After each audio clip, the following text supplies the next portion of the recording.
Hey guys, and welcome to this episode of Unearth Horticulture.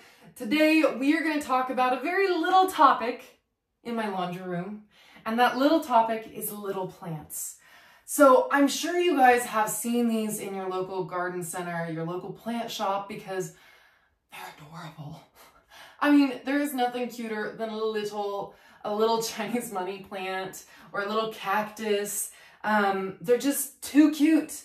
And they are so popular. I have seen it on the plant bus. They're one of my most popular plant sizes to purchase, number one, because they're cheaper. They're easier on the wallet, and you feel like you're still getting the plant, you're getting the genetics, but you're not buying it in big form where it's gonna be so much more costly. But really, we're gonna talk about this, but usually the cute ones, the 2-inch pot sizes are the hardest ones to keep alive long term.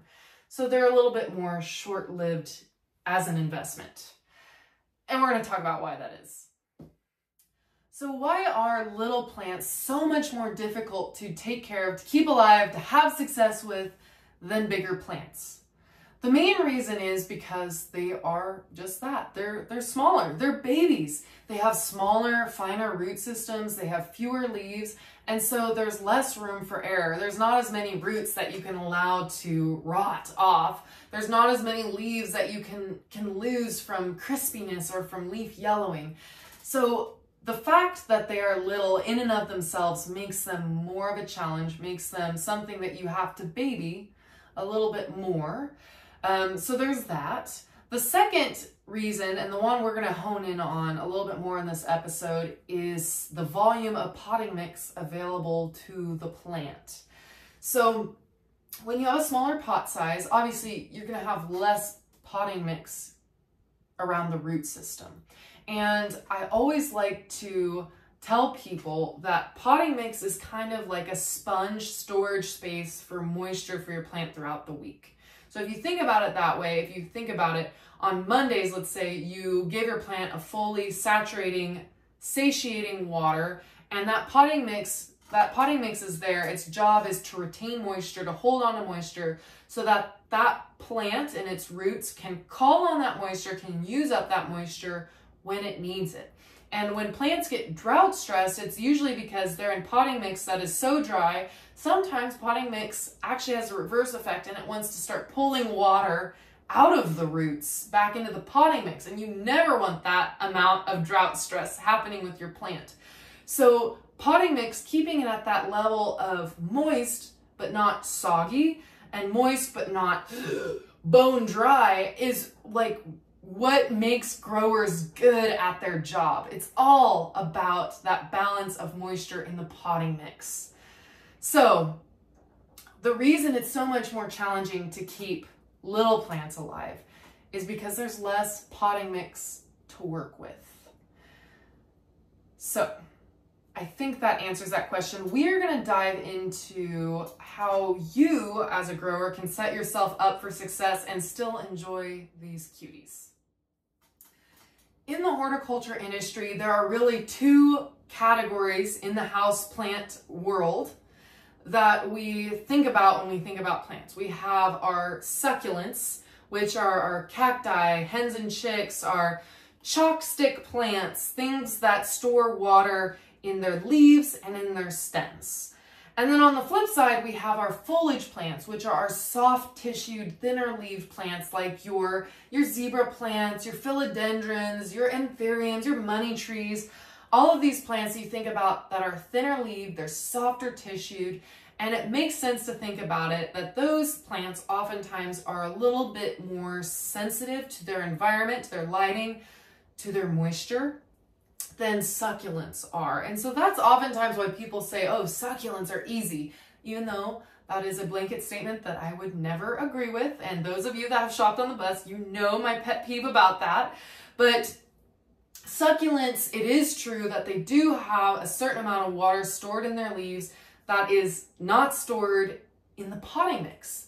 So usually the potting mix, there's more leeway for you to allow that potting mix to go into that dried out phase. Okay, so usually plants in 2-inch pots, if they are leaning towards the succulent end of the spectrum rather than the foliage end of the spectrum, these are going to be a little bit easier for you to keep alive in small little pot sizes, shallow pot sizes, and tighter spaces. Okay, so think about that when you're purchasing 2-inch plants. Maybe steer clear more of the leafy type plants when they're in 2-inch pot sizes. Or alternatively, you might have a terrarium or a very humid environment that will help you control that moisture level in those little pot sizes. Or you may be able to just pot this up immediately when you get it home into a 3-inch pot size. You're still going to have to keep an eye on anything that's leafy like this, that's small, because it's a baby plant.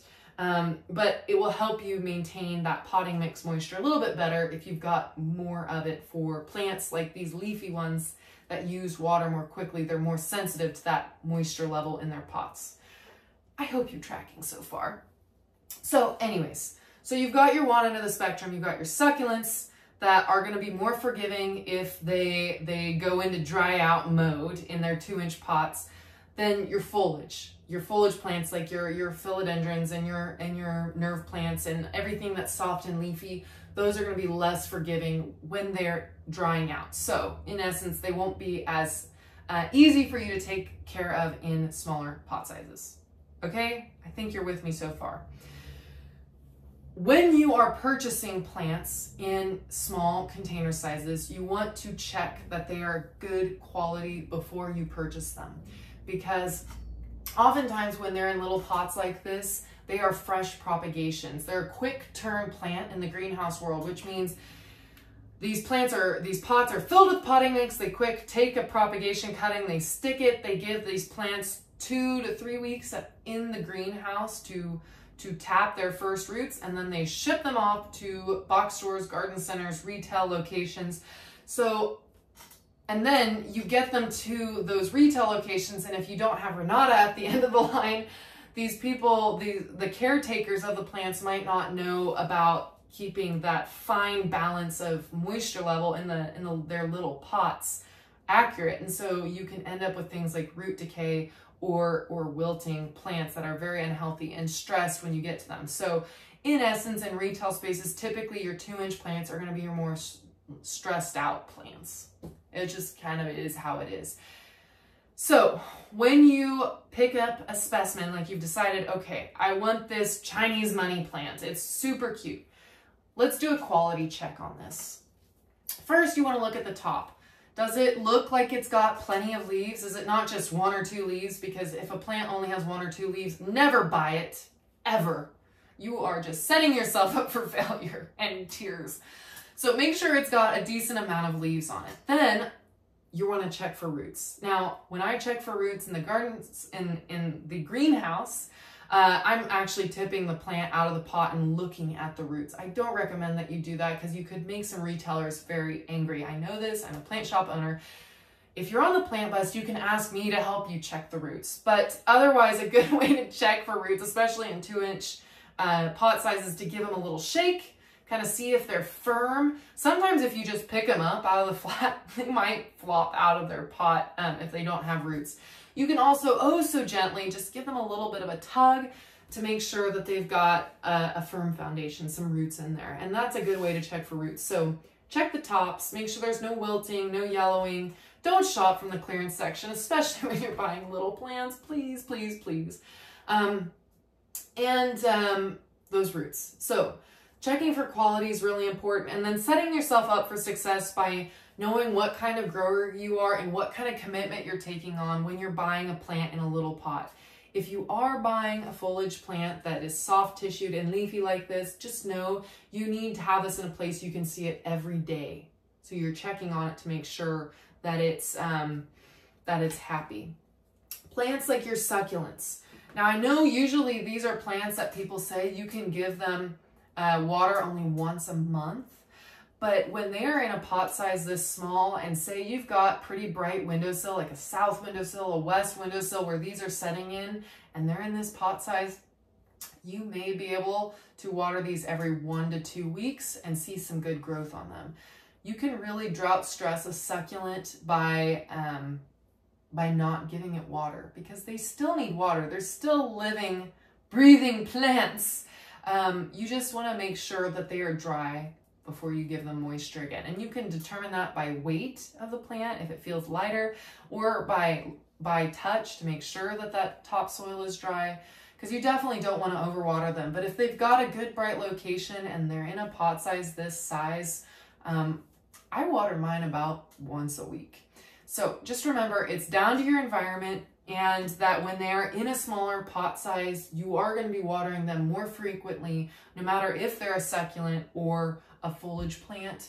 It's just the succulents are going to be easier to keep alive long term.